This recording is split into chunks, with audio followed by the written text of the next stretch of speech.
Oluvanyuma lwa rape okulemererwa akkiriza yetondere Mama Fina songa ne Mama Fina ayogedde lwaki biri nga bwe biri nkale olutalo dwalukuze olw'omukyala Susan Makula n'omukyala Pastor Jessica Kayanja bibino akambikutuseko mu bujjuvu bampita Vicky era nga nsinzira ku Vicky exclusive wamu ne Wonder Boy Yugi.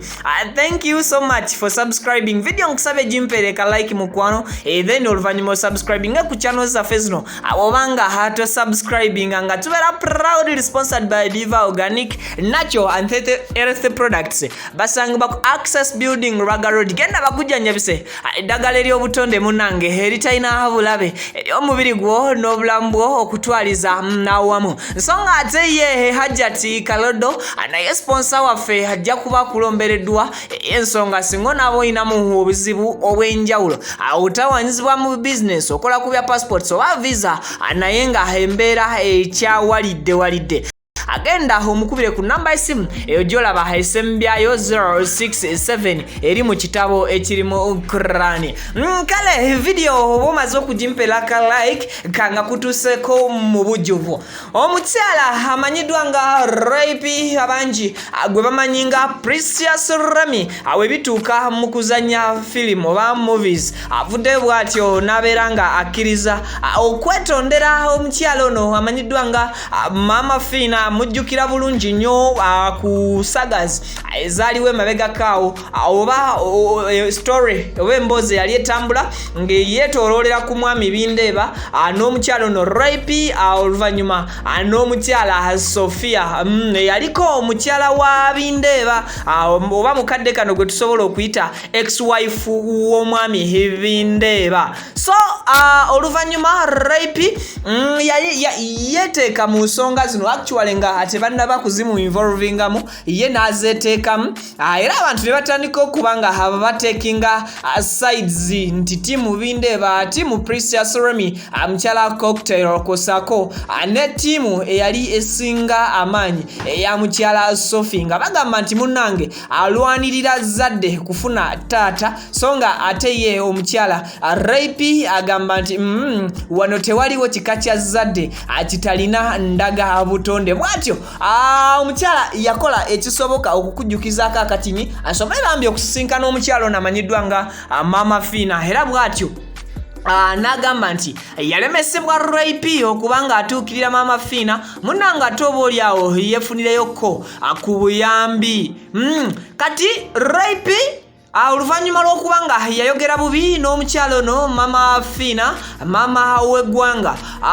munanga okuva ku olw'ensonga zatandika okubeera nga aziva mu order kye bayita okusajjuka era nga rape yakkiriza nti mazima yayogera bubi n'omukyalo ono ku ssimu era Mama Fina mu kulaga obusungu bwe n'ata phone call oba akatambi kamalobozi ke bayogererako ku simu ne kasasana ku mikutu emigatta bantu wabula Mama Fina mu interview emu yakaaba nnyo nnyini ddala bwatyo omukyala rape emirimu negitandika okubanga ajigotaana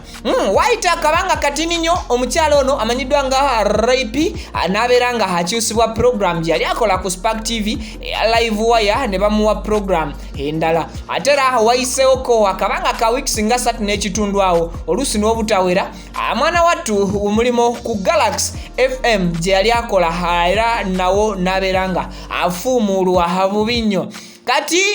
getwakafuna agalaga nti omukyala amanyiddwa nga rape agezaako Bambi okubeera nga yetondera omukyala ono Mama Fina Bambi amusonyiwe wabanga waliwo ebitatambula bulungi era Mama Fina naye mu kwongera okukkatiriza ensonga n'agamba ye munnange muzadde ategeera obulumi bw'omukyala abaddeko obulungi bw'ogamba nti agenda kuba ali bubi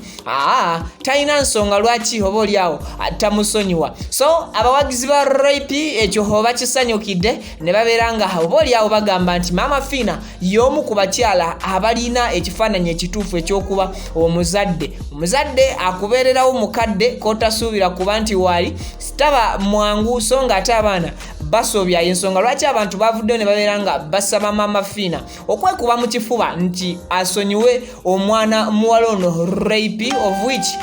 Maama Fina ekintu kye yakoze. Ndoza nago nga kutusizaako bulungi gwe mukwano gwange video nkusabye jimpereka like atubere nga ate olyawo tweyongerayo n'olutalo olukuze ddala ng'era si lulala lwe lw'omukyala abasumba okuli omwami Pastor Bujingo wakati wa mukyala we n'omukyala era wakati w'omukyala omulala amanyiddwa nga Pastor Jessica Kayanja. Pastor Jessica Kayanja ayina emberebezi nkulu oba nene nnyo n'omukyala amanyiddwa nga Susan Makula era ng'omukyala ono ye mukyala w'omusumba Pastor Aloysius Bujingo abatandikiriza mpola wabula oluvannyuma olutalo ate lutuuse ku level abantu abatasuubirira kuba nti abantu aba inspiring ate kati we balutuusizza. Omukyala Susan Makula tavangayo kumentioninga linnya lya mukyala amanyiddwa nga Pastor Jessica Kayanja wabula ate ye Pastor Jessica Kayanja ebiseera ebisinga avaayo na attackinga indirectly omukyala ono amanyiddwa nga Susan Makula era nga n'akatambi akasembye kumpi ekkanisa yagiza ku mukyala Susan Makula abantu bwe batuuka okubeera nga abeebuliza nga bagamba nti naye Pastor Jessica Kayanja takisuusiza ebisingawo Viki exclusive Wonderboy UG nja kubeera nga mbikutuusako okuva ku sides z'abasumba ababiri ate oboolyawo n'amawulire